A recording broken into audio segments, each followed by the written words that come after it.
Hello and warm greetings. Global Friends of Afghanistan, thank you once again for inviting me as a guest speaker at your annual conference. I would really like to join you in person sometime, but for the moment I wish you the very best in this conference.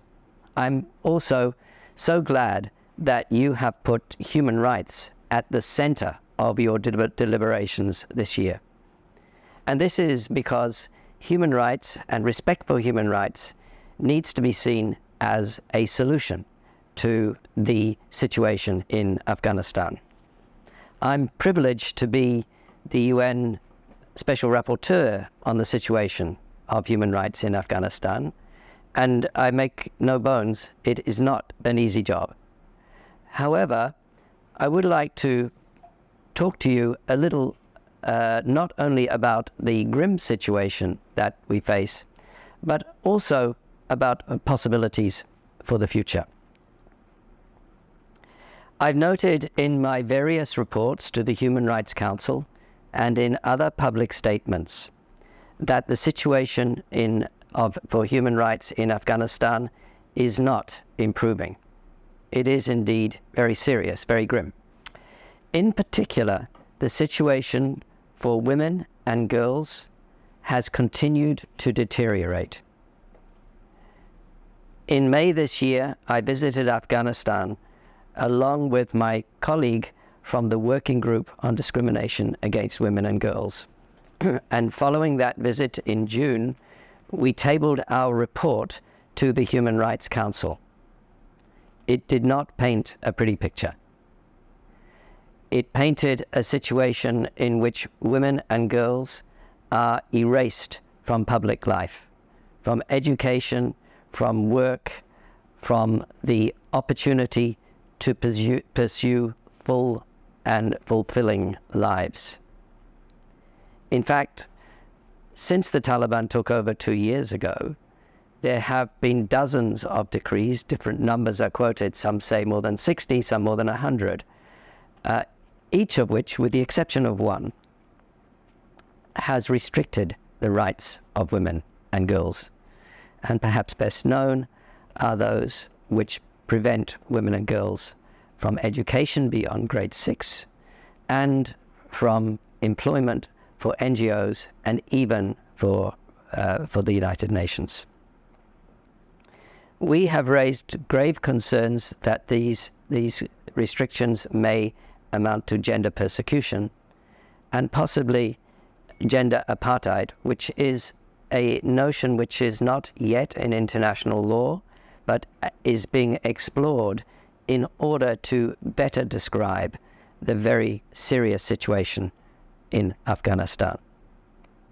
But sometimes I say, even if the situation was not particularly bad for women and girls, there would still be a human rights and humanitarian crisis in Afghanistan. I know that a number of you come from a military background. You will be concerned that the general amnesty that was announced by the Taliban for those who served with the previous government does not appear to be being respected. There are widespread reports of revenge killings that continue to this day against members of the Afghan defense and security forces, as well as other parts of the previous government, human rights defenders, especially women, journalists, and other members of civil society. It's a great concern that UNAMA reported fairly recently on around 800 such cases of killings, disappearances, arbitrary detention, and torture, and noted that this is probably a conservative estimate.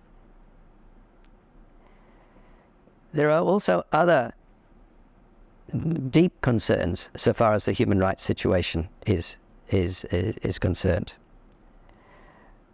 There have been there has been a marginalization of groups such as ethnic and religious minorities, as well as other minorities, including people with disabilities, the elderly, and the LGBTIQ community.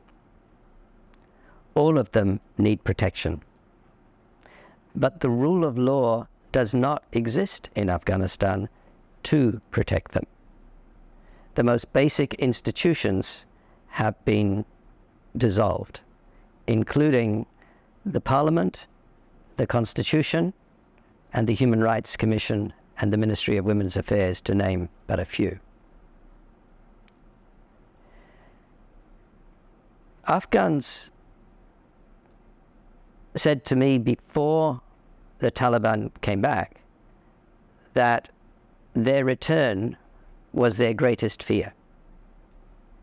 Now they say to me their greatest fear is that the Taliban will be recognized by the international community. It's therefore very important to keep pressure on the Taliban to improve their human rights performance. And I know that many people feel there should be no recognition under any circumstances of the Taliban, for the Taliban. But at the same time, we hold that as the de facto authorities, that is, the authorities that control the territory, though not the government, though not recognized as the government, they continue to have the human rights duties of the state and have a responsibility to uphold the international human rights treaties ratified by Afghanistan. And they should be held accountable for that.